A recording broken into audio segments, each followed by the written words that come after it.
with another rifle. You must be thinking by now, my God, this guy's got a lot of guns. Not really. I do have a few, but I do move a few. I put one on consignment today. So yeah, the ones that I don't use much or have no real love for, yeah, I'll move them. Especially some of the ones that cost a lot to shoot, like are really expensive. I won't tell you what gun I moved because you'd probably be shocked or disgusted or yeah, say, why did you do that? Doesn't matter. Anyway, to start with, I'm having a beer because it's really hot. It's like, what time is it? It's 2 o'clock in the afternoon, and it's pretty much the hottest part of the day right now. It's not super hot, but it's still humid and it's still sweating temperature. But anyway, so I'm having a beer. This is an Australian beer. It is, isn't it? Where is it?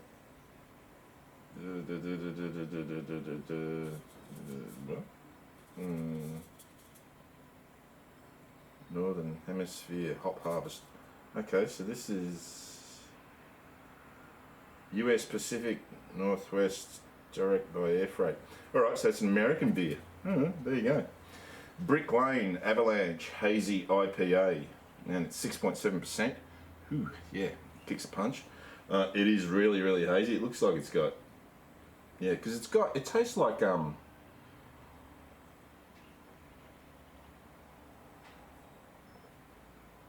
it's got that IPA bitterness, but fruity, like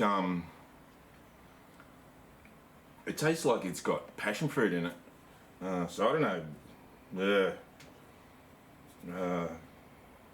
I don't know if they add passion fruit to it. It doesn't mention that there's any fruit in it.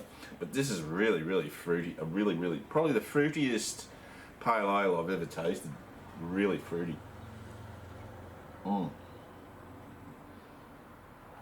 it smells like passion. It smells fruity, like passion fruit.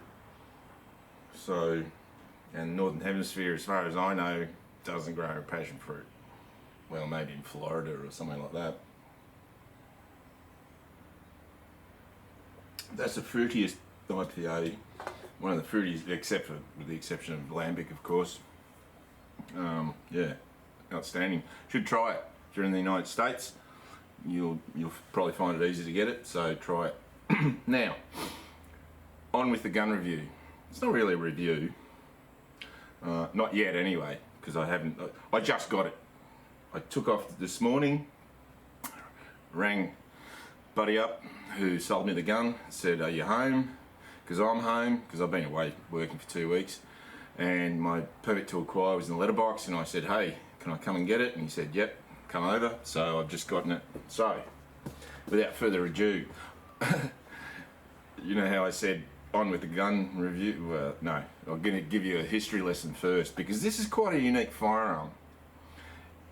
So I'll give you a little history lesson. There was a company in Germany called Simpson, the Simpson company, and on this gun it's got Simpson and it's got Simpson and Company Sul 1917. So this gun, it was originally made in 1917. This rifle, sorry, not gun. I'd get my ass kicked if I was back in the army and called it a gun. Now, so Simpson was a German company which produced firearms, automobiles, bicycles and motorcycles and mopeds. Under the Third Reich, the factory was taken from the Jewish Simpson family. So it was originally owned by a Jewish family called Simpson and was renamed several times under Nazi and later communist control. The Simpson name was reintroduced as a brand name for the mopeds produced at the factory in the former German Democratic Republic, GDR, or East Germany. Simpson mopeds were then produced in Sul, Germany until 2002, and then in 2003 they filed for bankruptcy, went belly up, and all the workers got zip. So that's unfortunate.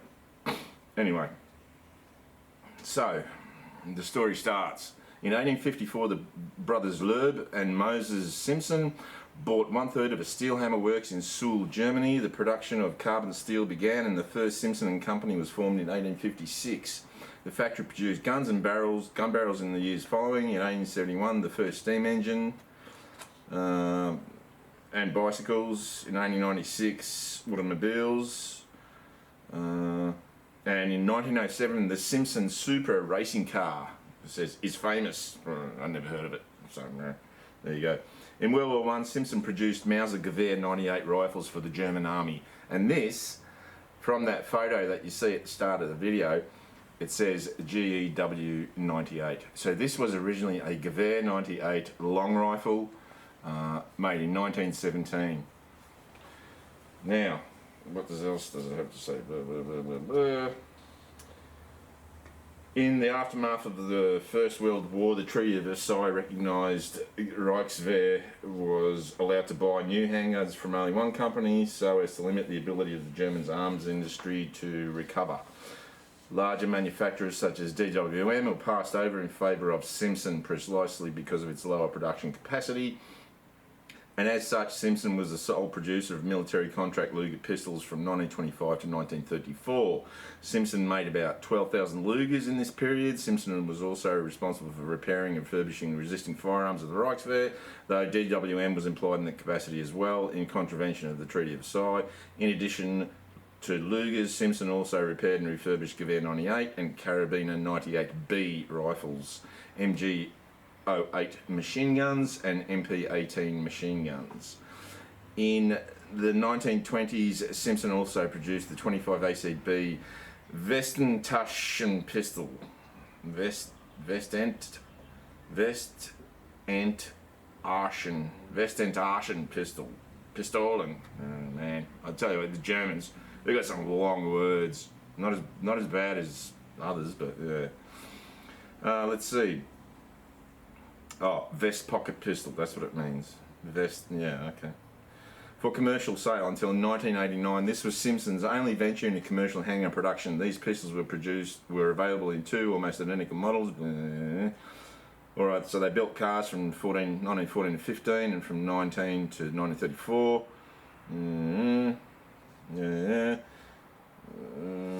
So, it just carries on about cars, which I'm not really interested in. Interested in guns. So, okay, here we go. Here's the interesting bit. Sorry for the long-winded history lesson, but this is I find this interesting. Hitler's government forced the Jewish Simpson family to flee the country in 1936 under the dispossession of Jewish industrialists. A trustee took control of the firm, and so by merger with other factories, the Berlin Suhle Waffen- und Fahrzeugwerke BSW was formed. In the same year, the factory produced its first motorcycle, the BSW 98, which had a 98cc and...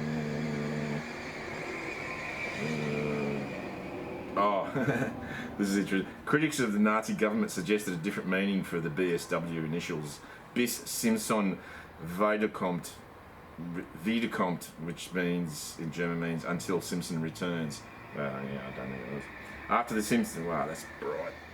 After the Simpson brothers were exiled, the factory increased weapons production. From 1939, the company was called Gustloff-Werke, Waffenwerk Suhl, named after assassinated Swiss Nazi Wilhelm Gustloff, and had subsidiaries such as the Otto Eberhard Patronenfabrik, Otto Eberhard cartridge factory, as well as the main works in Suhl. The Gustloff-Werke had branch factories at Greiz in Thuringia and at Lodz in Nazi-occupied Poland. An L for the diagonal line through it in Polish is Ur. It's pretty weird, their language. Sorry, Polish people.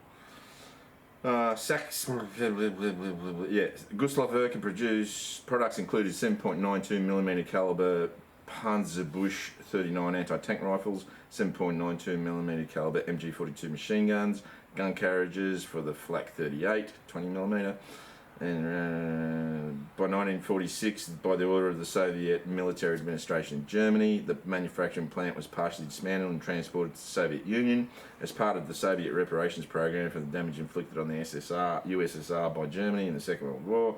In 1947, the factory was integrated into the Soviet... I'm not going to even try and pronounce that. It's SAG, okay, company. Russian, blah blah blah blah blah. Basically, from then on, it was pretty much cars, motorbikes, and mopeds until 2002, and then in 2003 they went bankrupt. So there's a little history lesson. You're probably going, oh god, you know, if you found that boring, you should have skipped through it, dopey. Anyway, so the interesting part about this rifle is that it is an Israeli Mauser. Okay, so after World War II, when Israel, or the Jewish homeland, as it was, they consider it, and considered it back then, was fighting for its independence, or beginning to fight for its independence, the organisation that was then known as Haganah. What happened was that the Russians, I'm not really sure why, because I don't think he was loved Jews much at all. I think he was pretty much an anti-Semite as well, as most Eastern Europeans typically are, or were. I don't know about now. I don't know about the modern generations, but back then, most of Europe was anti-Semitic, pretty much, you know, without exception, with a few exceptions. Now, so Stalin, for whatever reason, I'm not really sure why,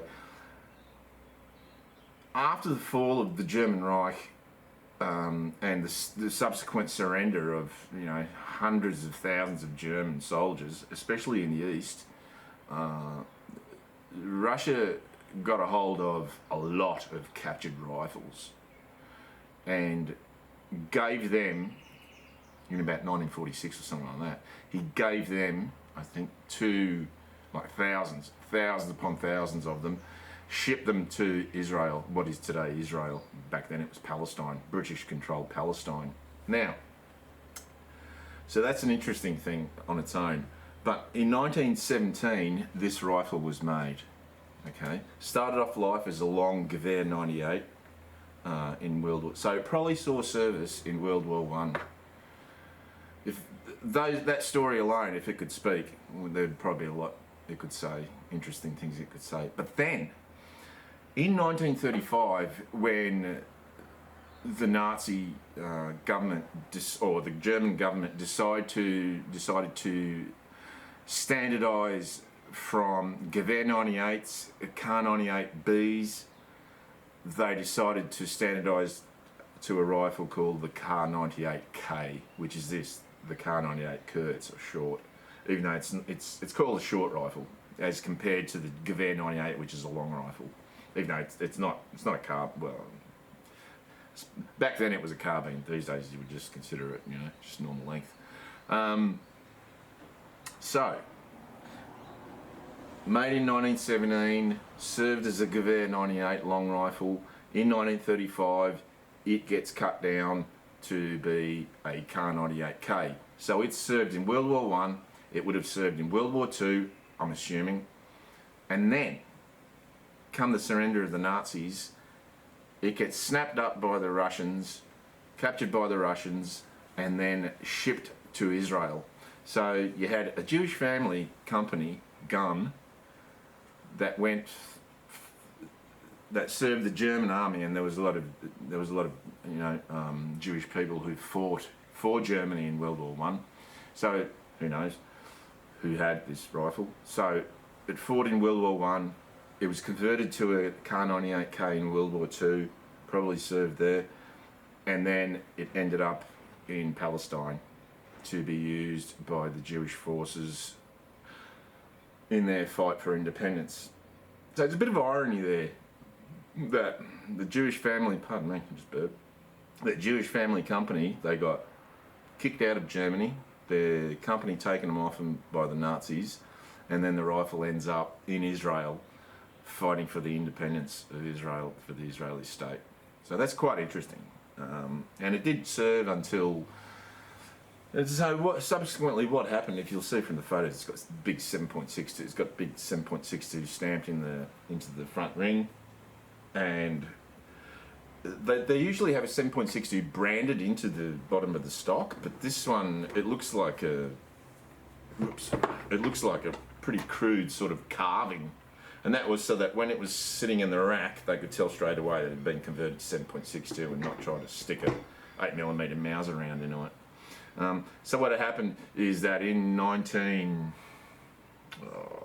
50s, anyway, when Israel decided to, I think it was the 50s, when Israel decided to convert to standardise to the FNFAL, the Belgian FAFAL, which FNFAL, which I actually, well, the Australian version, the British version, which we call the L1A1 self-loading rifle. So because the FNFAL was chambered in 7.62, they wanted to standardise all their inventory to the one calibre and not have various calibres, because they did have Lee Enfields in service. They did have the Mausers, the 8mm Mausers in service, and a hodgepodge of other stuff, probably. Well, they did. I'm not sure exactly. I haven't really researched that side of things too much. So when they decided to adopt the FNFAL, they said, right, we're going to standardise everything to the one calibre, and they rebarrelled all their Mauser rifles in inventory to 7.62 NATO. So here, I don't know about in the United States and other places, but here in Australia, these things are a little bit rare. I have only ever seen, I've only ever seen one other Aussie do a review of it, and that was Practical Not Tactical, which is ironic because I see him at the range. So two people who don't live that far away from each other have got these rifles, and I've not seen anyone else do a review of it. Because this is such an old rifle, it is pretty slick. I mean, and it's got a magazine, so you can see there's a block that they put, there's a lot of really easy identifying things about this that make it the Israeli Mauser. First of all, it's got big 7.62 stamped on the ring. It's got the 7.62 carved into the stock there. It's got the late model butt plate, which is the stamped steel butt plate. It does not have the winter trigger like some do, like a lot of them do. What else? Yeah, it's got the block in front of the follower to stop the rounds from sliding forward in the magazine, because the 7.62 NATO 308 rounds are a lot shorter than the 8mm Mauser. The other identifying factor is the front sight hood, which is pinned in place, but this one hasn't got the pin in it. No, it hasn't. That's interesting. Yeah, alright. So that's missing the pin. The only thing, yeah, the stock is beaten up. It may well be the original stock. The only thing that I'm sort of a bit dubious about is, not dubious, but just a bit questionable, is the this top piece. It rattles around, so I might have to do something about that. I might have to do some work with some Devcon plastic seal putty and just to secure it a bit better. Otherwise, everything else is pretty well solid on it. So, in the later model Mausers, this thing's not fitting properly. In the later model Mausers, they did away with the bolt takedown assistance, whatever you call it, steel ring, and they just put a hole there in the butt plate. So you just use that. Let's see what else. It does have Star of David and his Hebrew marks on it, so I have absolutely no doubt that this is the real deal. There's no real call to falsify this here in Australia anyway. To falsify these things is just real. Yeah, there really isn't. Now I can't see any. It looks like. Let's go there.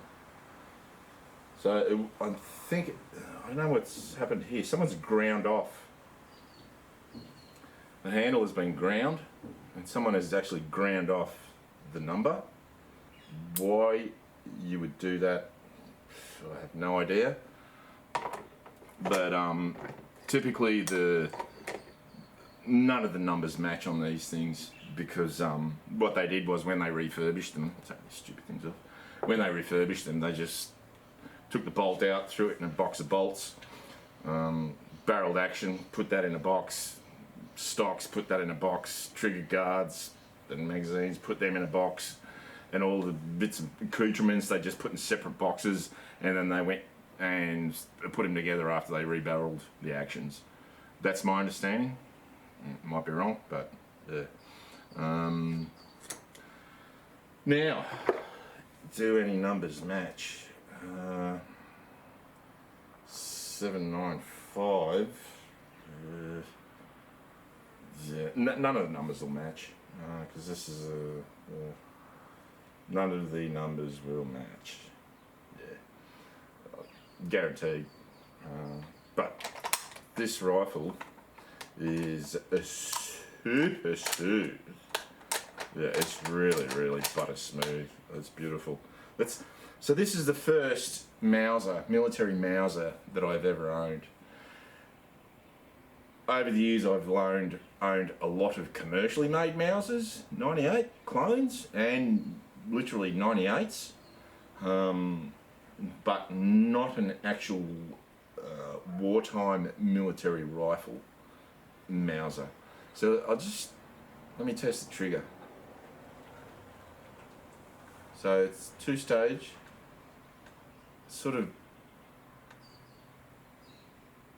2-stage, and then probably about 5 pounds, I would say.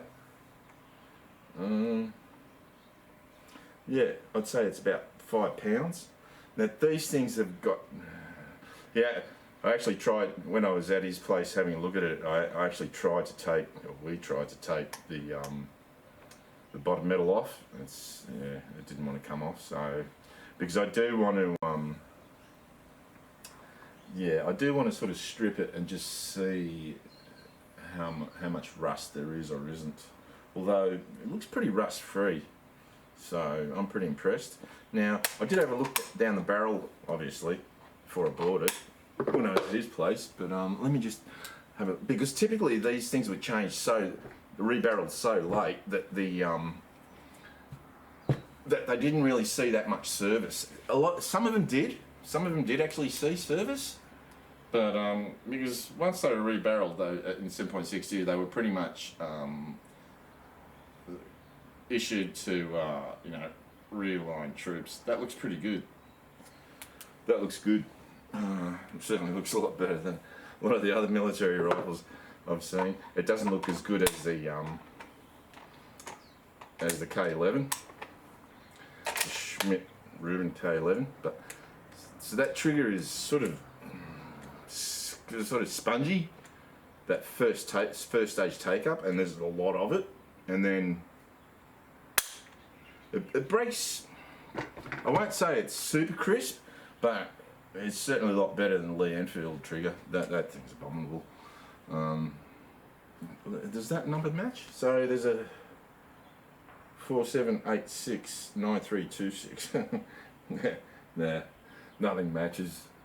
You know, this band will probably have a number on it too, I don't know. Yeah, so it takes normal bayonet, although I wouldn't be attaching anything to that. That's hanging down, that bayonet lug. Yeah, wow, that sight's drifted way over to the right. Rightio. I'll have to take that off. I wonder what he did with the pin. There was an actual pin that used to go through the, at least the hood's there anyway. So, what I'm going to do tomorrow is I'm going to go and shoot this thing, and he reckons it's a sweet shooter. I don't have any reason to disbelieve him. I do have a reproduction sling for it from India, of course. Pretty much anything leather that's cheap, that isn't too expensive, is either made in India or Pakistan, or I don't know, someplace like that. So I'm looking forward to shooting this. I've even thought about getting it drilled and tapped for scope, but no, I shouldn't. I'll see how it shoots, and then I'll let you know. So next episode you'll see is me shooting this thing. Oh, after I've shot it, and then I'll show you the results. So until then, sorry about it's been so long-winded, but there was a lot of information that I wanted to get through because it is an interesting firearm. So until then, see you later.